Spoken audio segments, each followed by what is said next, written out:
Good morning, students. Welcome to the another session of Information and Technology.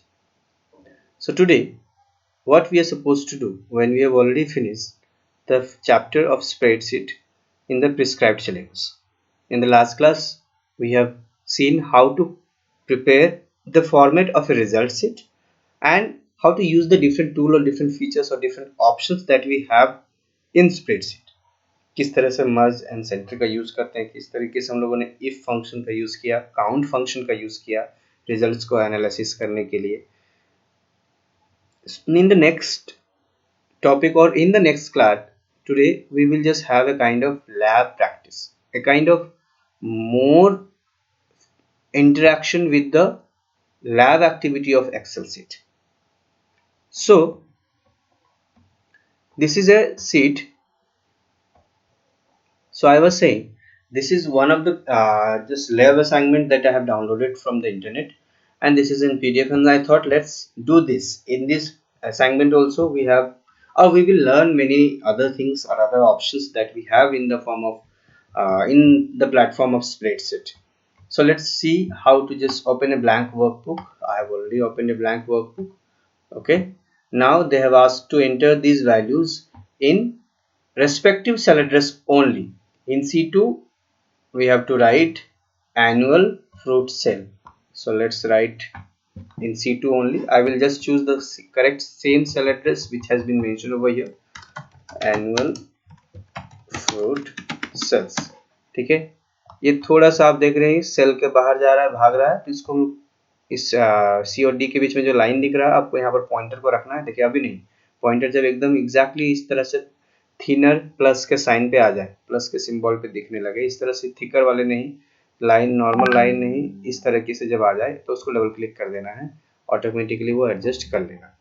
ठीक है, इसके बाद we have in B3 199 C3 200 B3. Okay 1999. ठीक है, then okay, what I'm doing, I have it in my mobile also. I'm just instead of just switching from one to another, let me just put it. Wait a minute, let me just go through. Okay, so I was saying I will just enter the value. I will share you the sheet. I will enter the value by going through the mobile. It's saying in B3 I have to enter 1999. Then in C3 is this one, I have to enter 2000. Then in D3 2001, sorry. Then E3 is 2002. Okay, then in A4 actually it will get into a format. ठीक है, ये एक format के form में convert हो जाएगा. A4 में Apple insert करना है, उसके बाद ऑरेंज बनाना, A5 में ऑरेंज, फिर बनाना. देखिए इस तरीके से ये काम करते मतलब आपको पता भी नहीं चलेगा, एक्चुअली मैं आगे एक फॉर्मेट बनाते जाऊंगा. उसके बाद F3 में total, F3 is this one, total. Okay, then it is G3 average, so we have to put it average.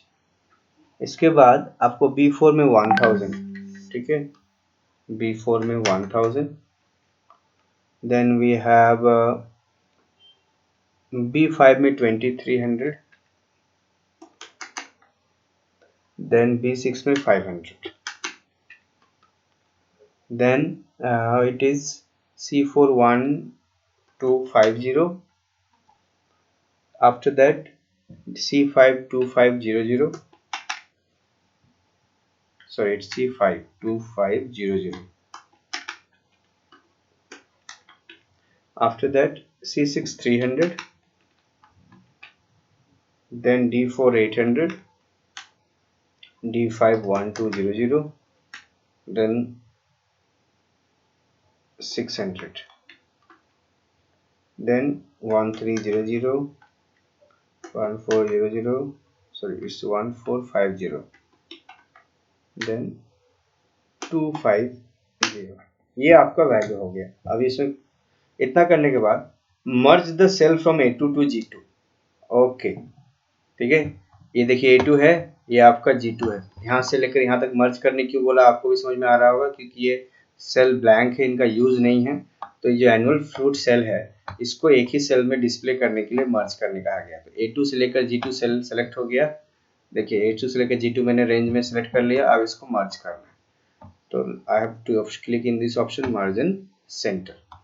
ठीक है, बोल्ड कर देते हैं, थोड़ा सा बेटर लगेगा, इसको और थोड़ा सा जूम कर लेते हैं।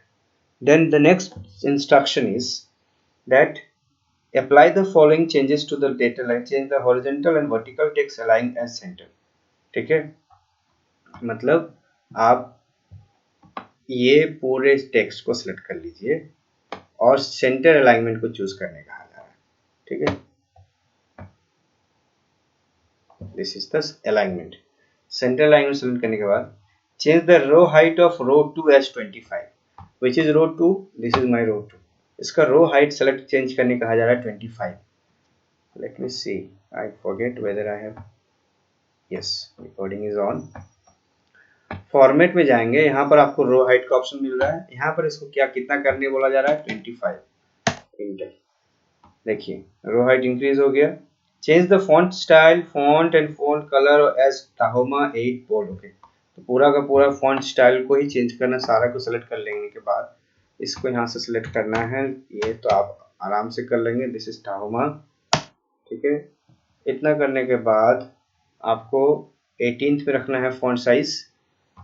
font size let it keep it 18। font color as bold and blue font color, I have to get it from here, this is the font color icon। अगर आप मेरा पॉइंटर देख पा रहे हैं ऊपर में, ठीक फॉन्ट साइज के थोड़ा सा नीचे राइट साइड में, यहाँ पर जाएंगे और उसमें से ब्लू चूज करेंगे। दिस इज द ब्लू, या ब्लू बहुत सारे वेराइटीज में मिलते हैं, ये कंफ्यूज हो जाते हैं बहुत सारे, या आपको वेराइटीज में ऑप्शंस मिलते हैं। मेरे हिसाब से यही ब्लू है। ठीक है, don't quote me on this. Okay, अब क्या करने कहा जा रहा है, तो आपका देख सकते हैं ये एवरेज जो ऑप्शन है ये थोड़ा सा छुप गया, इसको मैं इंक्रीज कर देता हूँ। इतना करने के बाद इसको भी थोड़ा सा इंक्रीज कर देते हैं, एडजस्ट हो गया। Using range selection select the cell from B3 to G3। B3 से G3 तक सेलेक्ट करना है, B3 से G3 तक। ओके, सेलेक्ट कर लिए। Then press Control key on the keyboard and select the cell from A4 to A6। तो A4 से A6 सेलेक्ट करना है कंट्रोल की प्रेस करने के बाद। ठीक है, कंट्रोल मैंने प्रेस कर लिया है और A4 से A6 को सेलेक्ट कर लिया। देखिए यानी हेडिंग को इन्होंने सेलेक्ट किया, रो हेडिंग और कॉलम हेडिंग को। उसके बाद क्या करने बोल रहा है इनको, this way you can select the multiple से। हाँ भाई पता है, मल्टीपल से इसी तरह से सेलेक्ट कर सकते हैं। इनका फॉन्ट साइज, फॉन्ट स्टाइल क्या करना है, टाइम्स न्यू रोमन रखना है और बोल्ड इटैलिक रखना है। अच्छा, मतलब हम, मुझे लगा कि पूरे का सेलेक्ट करना है, एक्चुअली मुझे हेडिंग का साइज करना था सिर्फ। चलो कोई बात नहीं, I think you got my point. मैंने क्या किया, सारे का फॉन्ट स्टाइल मैंने टाहोमा कर दिया, 18 कर दिया, ब्लू कर दिया, लेकिन इनके हिसाब से मैं गलत हूँ। इनके हिसाब से आपको करना क्या है कि आप A4 B3 से G3 तक, यानी यहाँ से लेकर एवरेज तक इसको सेलेक्ट कीजिए और कंट्रोल प्रेस करके इसको सेलेक्ट कीजिए। और इनका एक अलग स्टाइल रहेगा, क्या रहेगा, टाइम्स न्यू रोमन। ठीक है, इनका फॉन्ट स्टाइल ये हो गया। फॉन्ट साइज 12 रहेगा, बोल्ड इटैलिक भी रहेगा, तो इसको 12 कर देते हैं। बोल्ड इटैलिक, बोल्ड भी करना है, इटैलिक भी करना है। ठीक है, चलिए। So this is how you can see, this is how the things are getting changed। You have to just go through the features। Then using the AutoSum feature, find and write the sum of cell from B4 to E4 into cell F4। ठीक है, मतलब AutoSum feature का use करके B4 से E4 के value को F4 में डालना है।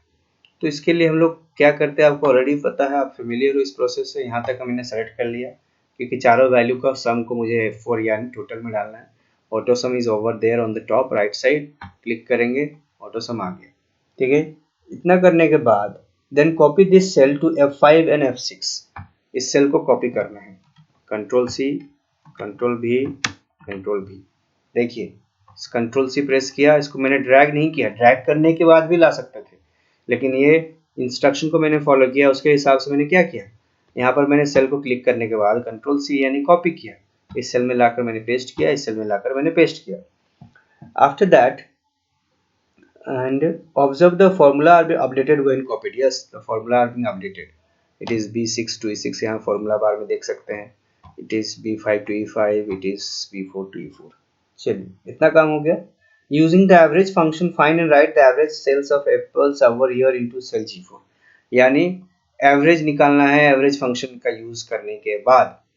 तो यहाँ पर एप्पल का एवरेज यहाँ निकलेगा, तो एवरेज फंक्शन के लिए हमेशा कोई formula is equal to A B E R A G E bracket start कहाँ से कहाँ तक, यहाँ से लेकर यहाँ तक, ये 4 साल का एवरेज निकालना है. तो मैंने जैसे ड्रैग किया B4 कॉलन E4, ये सेल रेंज आ गया, ब्रैकेट क्लोज इंटर. तो ये है एवरेज. ठीक है, किसका, एप्पल का. बाकी का भी यूज करना है, तो बाकी का यूज करने के लिए आप क्या यूज करेंगे, ठीक है, इसको यूज करने के लिए एवरेज सेल ये ऑटोफिल फीचर का यूज किया गया है. This range will wrong, so you have to send the range using the name of the.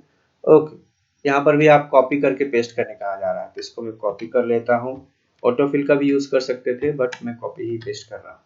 तो देखिए इस तरह से हर फ्रूट्स का अलग अलग एवरेज आपके सामने दिख रहा है. Add A comment in G4 यानी ये मेरा बॉक्स हो गया, इसमें कमेंट ऐड करने कहा जा रहा है कि एवरेज सेल्स ओवर ईयर्स. तो कमेंट कैसे ऐड करते हैं, मैंने G4 को सिलेक्ट कर लिया है, रिव्यू में जाएंगे, न्यू कमेंट में जाएंगे, यहाँ पर क्या लिखना है, ये आसूस सिस्टम का जो भी आपका यूजर नेम है वो दिख रहा है, average sales over years. Full stop भी है नहीं है. चलिए, तो ये आपका हो गया कमेंट. कमेंट आपका जैसे क्लिक करेंगे पॉइंटर लेके जाएंगे तभी दिखेगा. ठीक है, पॉइंटर को सेल पे लेके जाएंगे तो आपको कमेंट यहाँ दिखेगा, ताकि सामने वाले को पता चल जाए. तो आपको आज एक नया चीज पता चला कि किस तरह से कमेंट इंसर्ट कर सकते हो सकता है कुछ 30 मार्क का भी है जिनको पहले से पता होगा कैसे कमेंट इंसर्ट करते हैं. Okay, select the cell from B4 to B6, B4 to G6 से इंसर्ट करना है. ओके, यहाँ से लेकर G6 तक. अच्छा, वैल्यूज को इनको सेलेक्ट करना है, कर लिया select. Change format of the selected cell to currency with symbol TL and 3 decimal place. Okay, इनको सिंबल इनका चेंज करना है करेंसी के साथ और 3 डेसिमल के साथ. ओके, देखते हैं, राइट क्लिक करेंगे, फॉर्मेट सेल में जाएंगे. फॉर्मेट सेल में जाने के बाद ये कोई और की करेंसी है, हमारी करेंसी में देखते हैं, करेंसी में जाएंगे. ठीक है, रुपीज़ है भाई, रुपीज़ यूज़ करेंगे कि डेसिमल प्लेस यहाँ कितना दिख रहा है, 2 है. डेसिमल प्लेस इन्होंने कितना रखने कहा है, 3, तो 3 रख देते हैं. मैंने इसको सेकंड वाला ऑप्शन इसलिए चूज़ किया क्योंकि ये पॉजिटिव वैल्यू है, ऑलरेडी सिंबल यहाँ पर रू है, रुपीज़ का सिंबल है. ठीक है, तो रुपीज़ ही रहने देते हैं. Okay, so this is how it will appear like this. देखिए, आई होप आपको सारा कुछ दिख रहा हो. तो देखिए रुपीज़ में भी चेंज हो गया, आपका जो भी फिगर है वो एक एक्चुअल 3 डेसिमल प्लेस से, वो हम जिस तरीके से हम लोग कोई करेंसी लिखते हैं अगर लार्ज फिगर में हो तो किस तरह से हम लोग 3 डेसिमल प्लेस के बाद सॉरी आफ्टर रुपीज़ में वो उसने क्या कर दिया, डेसिमल जो भी फिगर है उसको 3 डेसिमल प्लेस तक डिस्प्ले कर रहे हैं वो. इसके साथ साथ जो हम लोग जिस तरीके से कॉमा का यूज़ करते हैं 3 के गैप में, 3 के स्पेस में, लॉट में, उस तरीके से यहाँ पर यूज़ किया गया है. Then change the column width of column A to such that all the text on the column can fit into the cell. वो हम लोग ऑलरेडी पहले कर चुके हैं. कॉलम ए को इस तरह से कॉलम विथ का सारा कुछ फिट हो जाए, तो यहाँ डबल क्लिक करेंगे, एडजस्ट कर लेगा वो. उसके लिए कुछ करना नहीं है, शॉर्टकट है. ठीक है, कॉलम विथ को एडजस्ट करने के लिए auto fit select B to G apply auto fit for this column. B to G तक सेलेक्ट करने बोल रहा है, यहाँ से यहाँ तक, और ऑटो फिट का यूज़ करने कहा जा रहा है. राइट क्लिक, ऑटो फिट का ऑप्शन है सर, नहीं है. यहाँ पर देखते हैं फॉर्मेट में ऑटो फिट कॉलम विथ. ठीक है, होम में फॉर्मेट में ऑटो फिट कॉलम में. देखिए मैंने क्लिक किया, आपको बहुत ज़्यादा डिफरेंस समझ में नहीं आया होगा, लेकिन इसमें थोड़ा सा सेट किया अपने आप. ऑटो फिट कहाँ से मिलेगा, फॉर्मेट में जाएगा और ऑटो फिट मिलेगा. आप कॉलम को भी एडजस्ट कर सकते हैं, रो के हाइट को भी ऑटो फिट से एडजस्ट कर सकते हैं. ठीक है, इतना करने के बाद add a new row above the third row, this is between row 2 and 3rd, और वो उतना तो समझ में आता है, ठीक है।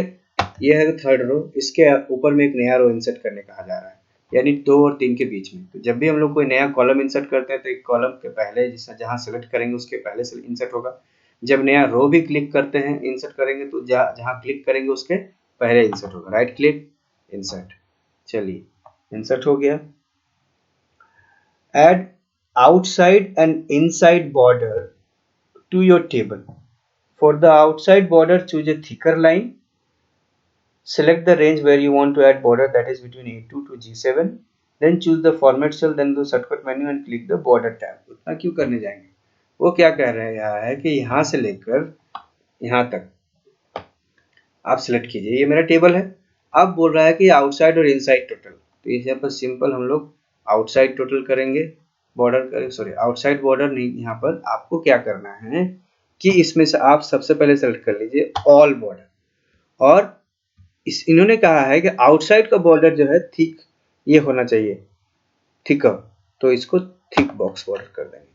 मतलब वो क्या करेगा, जो आउटसाइड का फ्रेम है उसको थिकर दिखेगा। कैसे पता चलेगा, Ctrl+F2 प्रेस कीजिए, आपको समझ में आएगा। इसको मैं पेज लेआउट में जाता हूँ, ओरिएंटेशन इसका लैंडस्केप कर देता हूँ। आपको अभी समझ में नहीं आ रहा होगा कि ये आउटसाइड बॉर्डर थिक है या नहीं, मैं आपको प्रिंट प्रीव्यू दिखाता हूँ।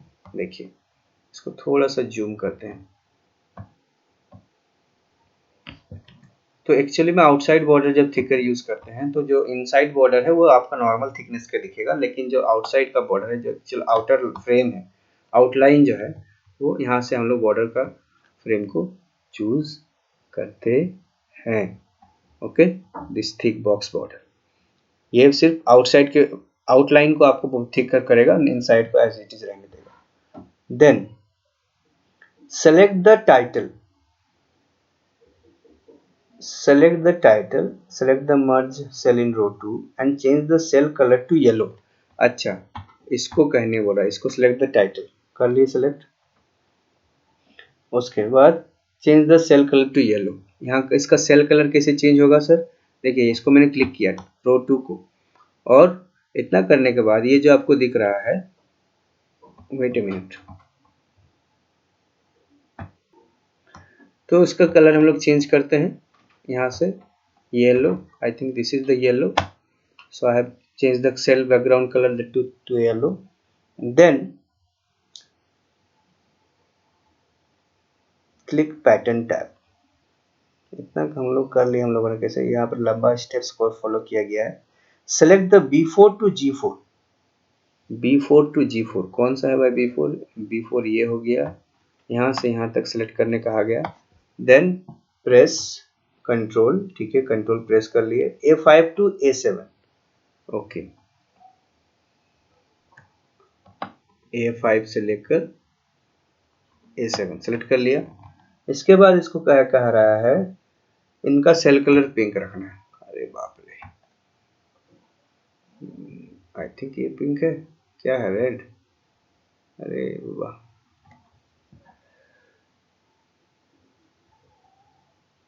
किसी कपड़े की दुकान में बैठकर कपड़े चुनने के बराबर हो गया कि कौन सा कलर क्या है। पिंक कलर कहाँ खोजेंगे अब हम, जबरदस्ती, रेड है, ये पर्पल है, नहीं मिलेगा तो हम जब कहाँ से लाएंगे पिंक कलर, रेड है, मोर कलर में जाते हैं, यहाँ पर क्लिक करते हैं,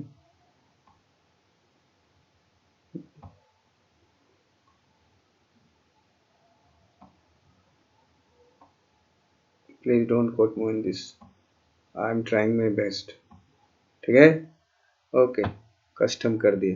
अब पिंक है, डार्क पिंक है, आप लोग डिसाइड कीजिए, अब उससे ज़्यादा कुछ नहीं करेंगे, ठीक है। Select the cell from B5 to G7, change the cell colour to light blue.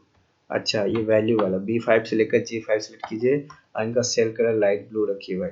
Light blue कहाँ है सर, यहाँ जाइए, मेरा पॉइंटर को देखिए मैं कहाँ रख रहा हूँ, ठीक है लाइट ब्लू, आई थिंक ये है डार्क ब्लू, ये है डार्क ब्लू, डार्क ब्लू है तो ये लाइट ब्लू कौन सा है भाई, ये ब्लू है, ये है ब्लू, लाइटर मोड पे है, ये भी ब्लू लाइटर मोड पे है, इसी को यूज करते हैं, ये ज़्यादा लाइट है, ठीक है। इतना करने के बाद आपको क्या करना है, यूज प्रिंट प्रीव्यू फीचर। देखिए प्रिंट प्रीव्यू के यूज करने के लिए हम लोग जाते हैं यहाँ पर, और जाने के बाद प्रिंट में जाकर प्रिंट प्रीव्यू, तो देखिए इस तरीके से दिख रहा है। तो इसमें क्या कर रहा है प्रिंट प्रीव्यू में कि आप पेज को ओरिएंटेशन को लैंडस्केप कीजिए, मैंने ऑलरेडी कर दिया। Add one of the automatic headers to the header at the page number to the footer of the document.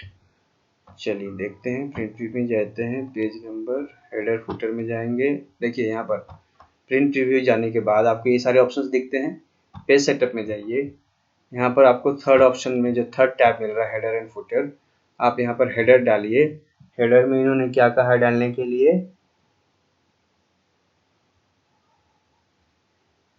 Add one of the automatic headers.